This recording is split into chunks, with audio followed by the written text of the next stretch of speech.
Je vous remercie. Et nous allons maintenant passer au représentant légal de victimes, Madame Paulina Macida. Vous avez la parole, s'il vous plaît. Merci, Madame la Présidente. Juste une seconde.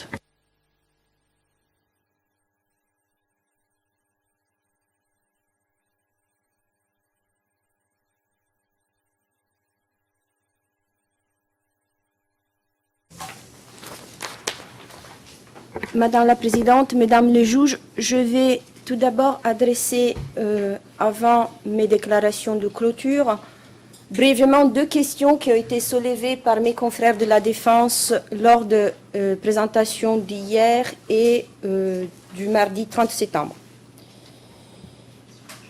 La première concerne une affirmation de mon confrère Maître Ndri lors de l'audience du 30 septembre dernier, dans laquelle il me demandait de rectifier certains de mes propos lors de mes déclarations liminaires.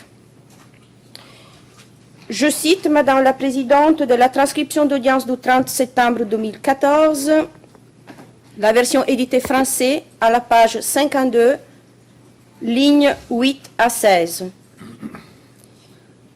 Je cite, « Je voudrais profiter à ce stade de mon propos pour dire à Madame la représentante des victimes de bien vouloir rectifier ses propos lorsqu'elle affirme « On retrouve la même origine ethnique de toutes les victimes ». Ce n'est pas vrai. Il ne faut pas réécrire l'histoire de mon pays. Les victimes, il y en a eu de toutes les ethnies. Fin de citation. Nous sommes bien d'accord, Maître Ndri. Je crois, Madame la Présidente, Mesdames les juges, qu'il s'agit tout simplement d'une mauvaise lecture de la transcription d'audience ou d'une erreur dans l'interprétation de mes propos. Parce qu'en effet, j'ai utilisé l'expression « la même origine ethnique » lors de mes déclarations liminaires une seule fois.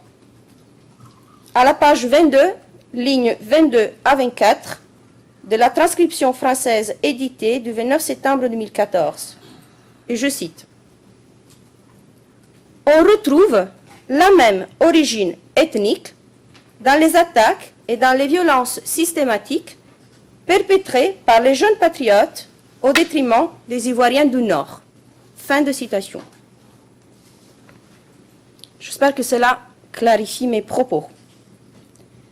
La deuxième précision, Madame la Présidente, Mesdames les juges, concerne les témoins P436 et P447, dont le témoignage a été abordé hier par Maître Kaufmann, qui s'est posé, je cite, « des graves questions sur l'impartialité de ces deux témoins ». Alors, pour le dossier, puisque Maître Kaufmann m'a approché plusieurs fois sur cette question, ni le témoin 436, ni le témoin 447 ne sont des victimes autorisées à participer à cette procédure. Ils n'ont pas été auditionnés par moi-même ou par des membres de mon équipe. Il est tout à fait possible et tout à fait normal qu'ils me connaissent en vertu de leur position au sein d'une certaine communauté de victimes. Et j'espère que cela adresse au moins certaines questions de Maître Kaufmann.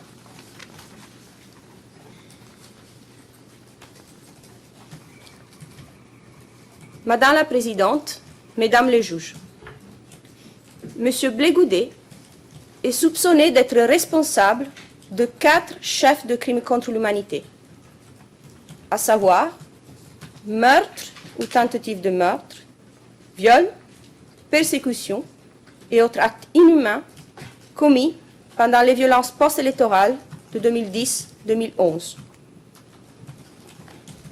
Le refus de M. Gbagbo de reconnaître la victoire électorale le 28 novembre 2010 de son rival, Alassane Ouattara, et de quitter son poste après 10 ans au pouvoir, a plongé la Côte d'Ivoire dans une violente crise longue de 6 mois qui a coûté la vie à près de 3000 personnes, indépendamment de leurs préférences politiques.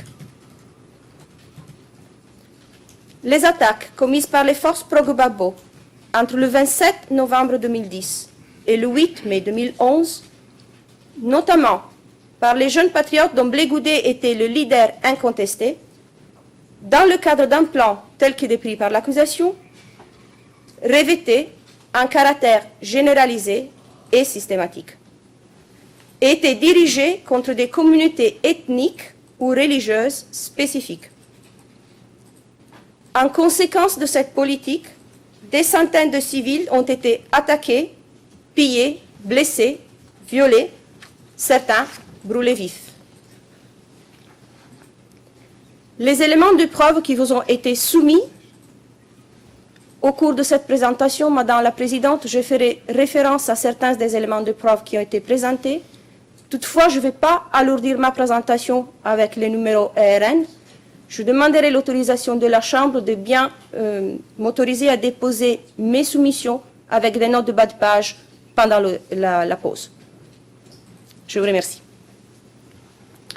Je disais, Madame la Présidente, Mesdames les juges, les éléments de preuve qui vous ont été soumis démontrent clairement que les événements s'inscrivent dans la volonté de M. Blé-Goudet, membre influent et loyal de l'entourage de M. Gbagbo, d'aider ce dernier à garder le pouvoir à tout prix, y compris par l'usage de la force létale, en mobilisant des centaines de jeunes gagnés à la cause et entraînés à commettre des exactions.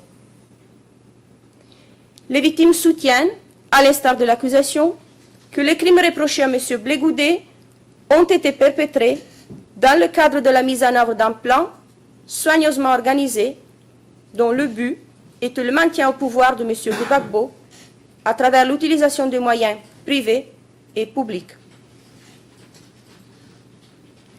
Toutes les victimes que je représente sont des civils, arrêtés alors qu'ils se rendaient à des marches pacifiques, parfois enlevés, torturés, détenus sans raison pendant des semaines dans des préfectures de police ou dans des centres de détention, violés ou dont les proches ont été tués lors d'attaques perpétrées dans des lieux publics, dans des lieux de culte, dans leurs maisons et propriétés, persécutés à cause de leur nom de famille, de leur pays d'origine ou de leur quartier de résidence.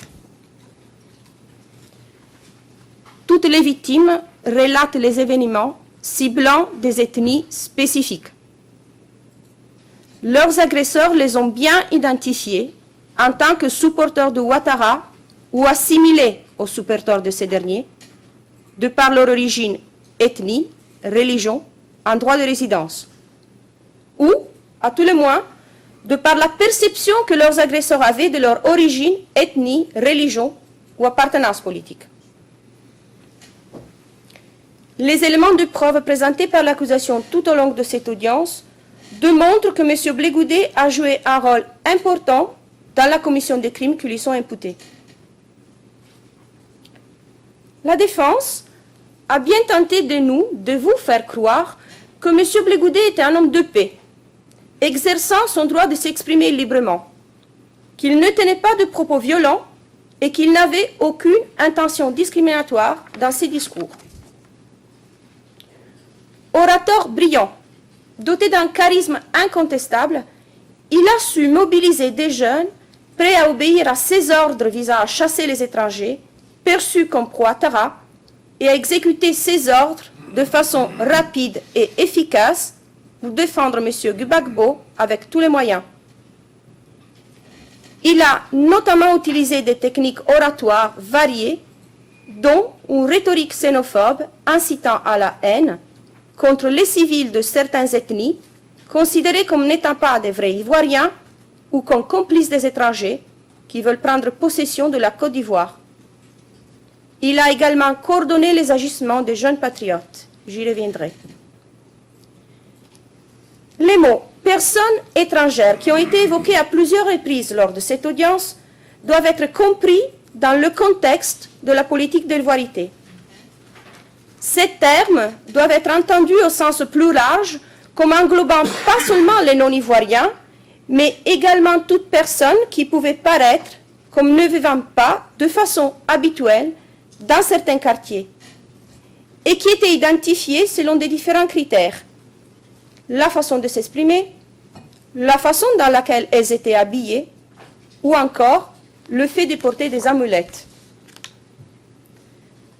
Dans le contexte de la crise post-électorale, les forces constituées par les jeunes patriotes agissaient à côté des forces gouvernementales, notamment dans les communes acquises à la cause de Laurent Gbagbo, en particulier à Yopougon.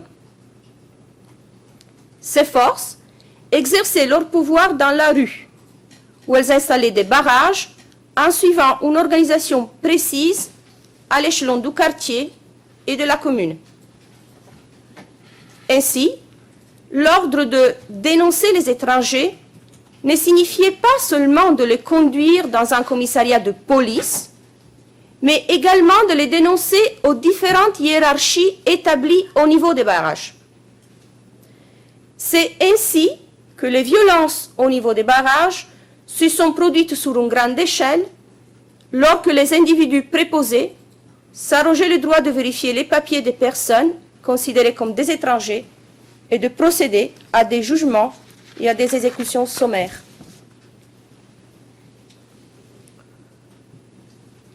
Le chapeau de l'article 7 du Statut de Rome précise qu'on entend par crime contre l'humanité certains actes commis dans le cadre d'une attaque généralisée ou systématique lancée contre la population civile. Dans la présente affaire, nous soutenons, les attaques étaient non seulement généralisées, mais aussi systématiques. L'échelle géographique de la victimisation et le nombre de victimes qui participent à cette procédure confirment de l'ampleur de l'attaque. Des familles et des communautés entières, de tout âge et genre, ont souffert des crimes qui nous occupent aujourd'hui dans toutes les communes d'Abidjan, y compris à Bobo et Yopougon, et même dans d'autres zones du pays. À cet égard, je souhaite revenir sur les affirmations de la défense d'hier et relatives à mes déclarations liminaires lors de l'audience de confirmation de charges dans l'affaire contre M. Laurent Gbagbo. Lors de cette audience, c'était alors le 20 février 2013, j'avais en effet affirmé, et je cite, « Le caractère systématique des attaques est sans conteste démontré par ces événements et est reconnu par l'accusation dans son document amendé de notification de charge. Il l'est aussi par le récit des victimes. » Fin de citation. J'ai toutefois encore souligné, un peu plus avant, toujours le 20 février, je cite, « Les endroits identifiés par l'accusation ainsi que les dates retenues pour certains événements directement visés dans le document amendé de notification de charge ne paraît pas en adéquation avec la systématisation des violences. » Fin de citation.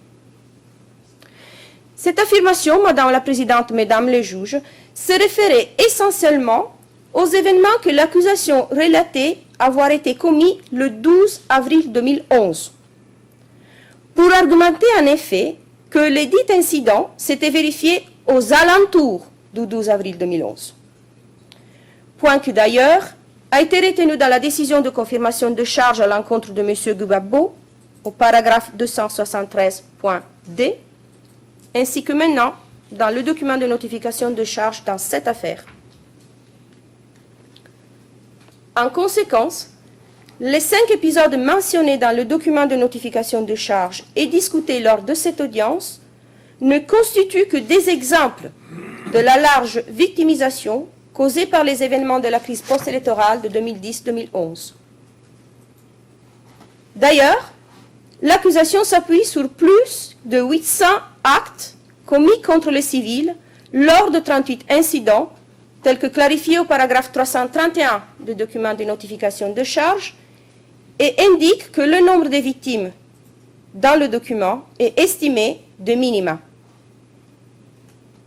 De plus, le récit des victimes démontre que les crimes dont elles ont souffert n'étaient pas des actes de violence spontanés ou isolés, mais au contraire qu'ils faisaient partie d'une attaque planifiée, dirigée et organisée contre des civils sur la base de leur origine, groupe ethnique, appartenance politique ou religion. Pour mes propos aujourd'hui, il suffit de rappeler en ce qui concerne les attaques qu'il s'agissait bien d'une campagne ou d'une opération dirigée contre la population civile au sens du comportement tel qu'est visé par l'article 7.2a du Statut de Rome. La population civile était bien la cible principale de l'attaque, menée en application ou dans la poursuite de la politique d'une organisation ayant pour but une telle attaque. Dans ce contexte, il est important de rappeler, encore une fois, je pense que c'est le paragraphe le plus cité de la décision de confirmation de charge dans l'affaire du Gbagbo, le paragraphe 217 de la décision, cité en partie par la défense, mais que je souhaiterais citer en entier. Je cite.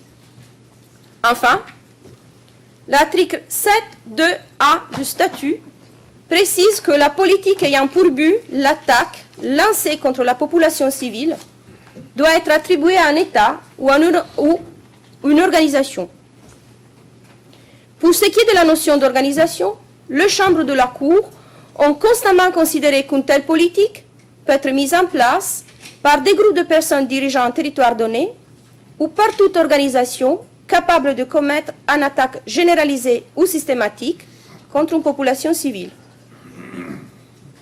Selon un autre avis, l'organisation au sens de l'article 7.2a du statut doit posséder certaines caractéristiques d'un État faisant en définitive d'une organisation privée une entité susceptible d'agir comme un État ou possédant des qualités quasi-étatiques.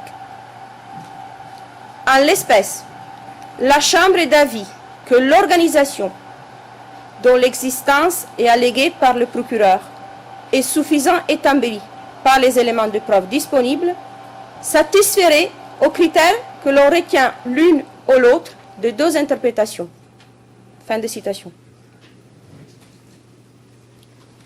L'attaque était incontestablement généralisée, commise à grande échelle et donc massive, fréquente, menée collectivement, d'une gravité considérable et dirigée contre un grand nombre de personnes.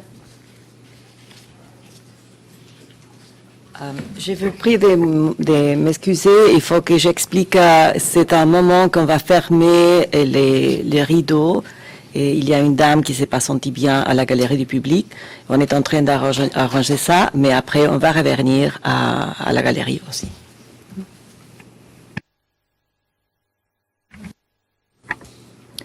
Je vous remercie, Madame la Présidente. Or, les éléments de preuve de l'accusation ont démontré que de nombreuses attaques ont été perpétrées contre des civils originaires du nord de la Côte d'Ivoire et des pays voisins de l'Afrique de l'Ouest.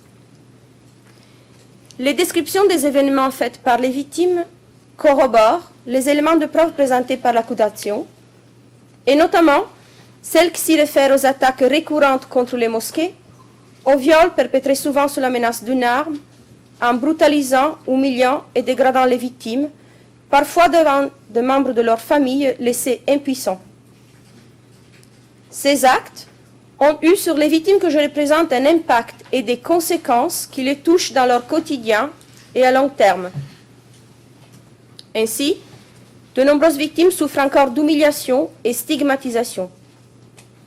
Certains souffrent de blessures et de maladies consécutives au traitement inhumain qu'elles ont subi dans des centres de détention ou même dans les rues où ils étaient en train de manifester pacifiquement. Contrairement aux assertions de la défense, c'est bien la population civile qui était visée lors de ces attaques. Il ne saurait en être autrement dans le cas d'attaque au mortier d'un quartier densément peuplé, d'un marché, dans le cas d'attaque de mosquées et encore de répression de manifestations pacifiques.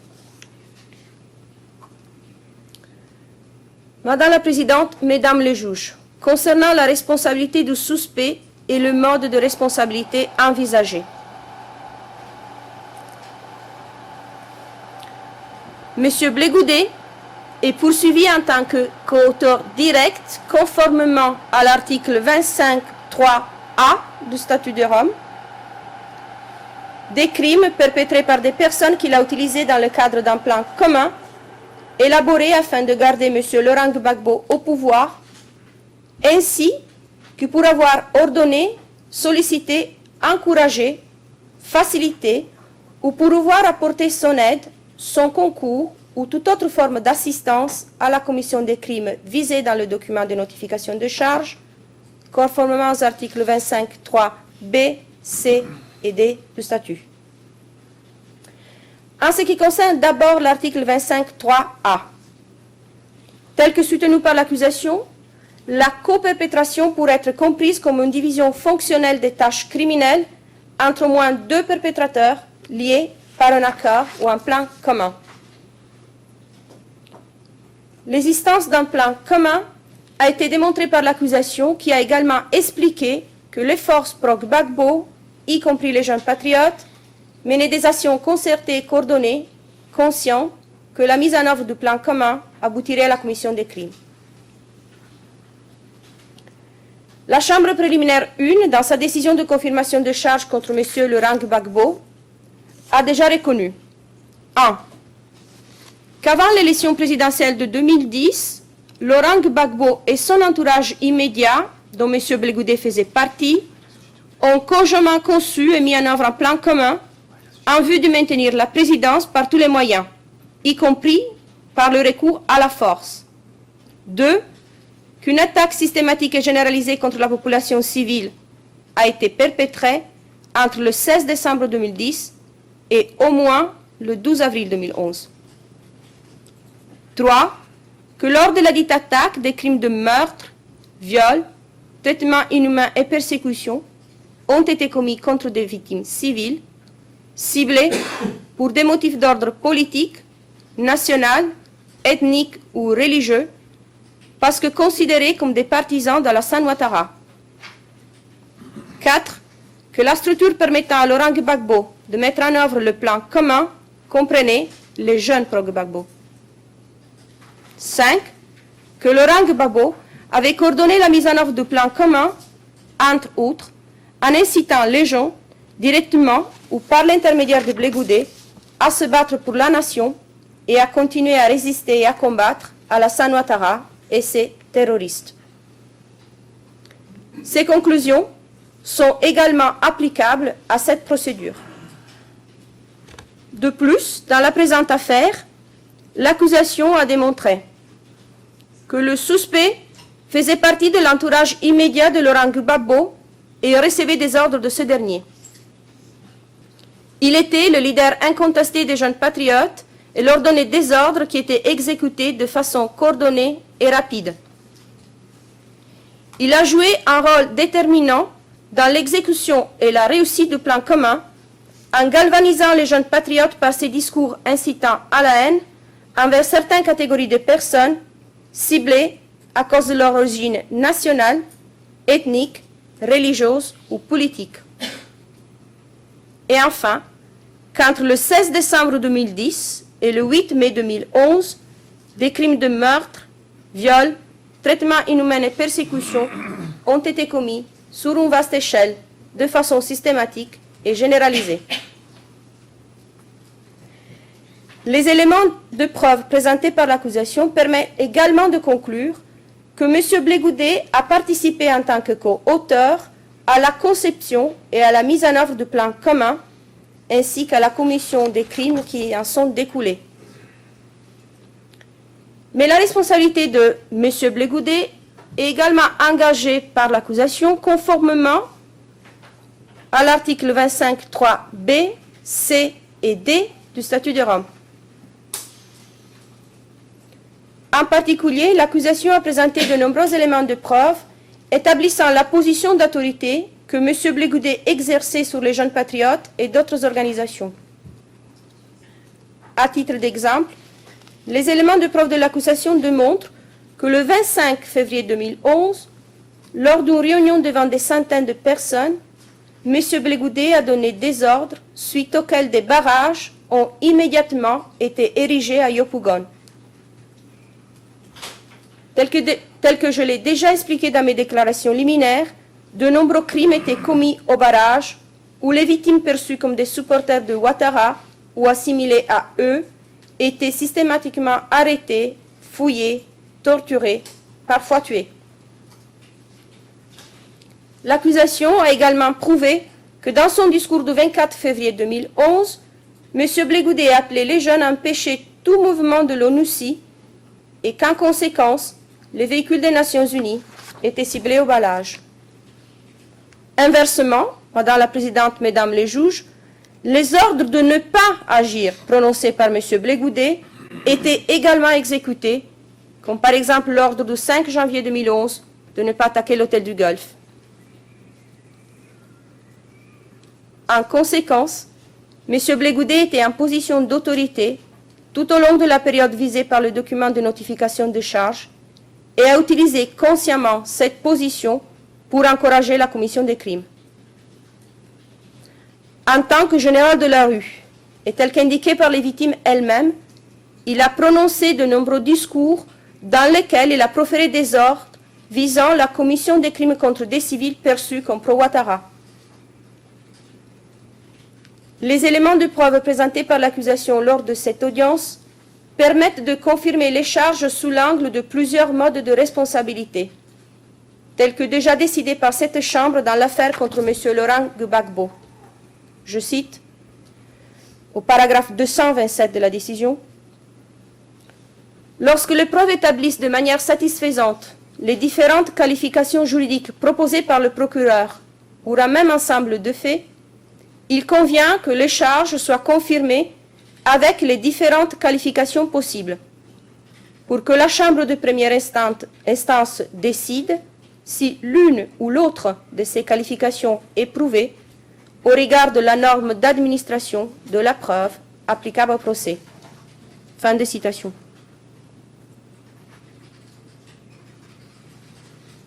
Enfin, Madame la Présidente, Mesdames les juges, je souhaite rappeler les arguments avancés lors de mes conclusions finales écrites dans l'affaire Laurent Gbagbo, en ce qui concerne notamment les éléments constitutifs des crimes visés par le document de notification de charge, ainsi que le seuil probatoire nécessaire à ce stade de la procédure pour envoyer le suspect en jugement.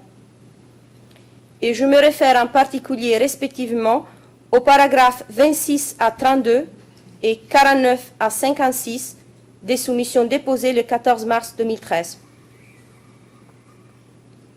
En conclusion, l'accusation a démontré qu'il existe des éléments de preuve suffisants pour établir l'existence de motifs substantiels de croire que le suspect a commis les crimes qui lui sont reprochés, atteignant le seuil probatoire exigé à cet stade de la procédure, conformément à l'article 61.5 du Statut de Rome. En conséquence, les victimes demandent à la Chambre préliminaire de confirmer l'ensemble des charges alléguées à l'encontre de M. Blé-Goudet et de le renvoyer en jugement. Permettez-moi, Madame la Présidente, Mesdames les juges, pour conclure mes propos ce matin, de prononcer quelques mots en ce qui concerne les préjudices subis par les victimes que je représente. Toutes les victimes ont souffert de dommages moraux et des dommages matériels du fait d'avoir subi des violences sexuelles, physiques, des actes de torture et d'atteinte à leur dignité, du fait de la mort de leurs proches, d'avoir été témoins des attaques et des massacres, du fait d'avoir perdu leurs moyens de subsistance et leurs ressources, bien que le crime de pillage ne rentre pas dans les charges retenues par l'accusation. Bien que le préjudice dont les victimes ont souffert et souffrent encore aujourd'hui n'ont pas été traités au cours de cette audience, l'expression de leur voix à travers leur participation dans cette procédure constitue, je l'espère, Madame la Présidente, Mesdames les juges, une manière d'adresser ces préjudices. Je vous remercie.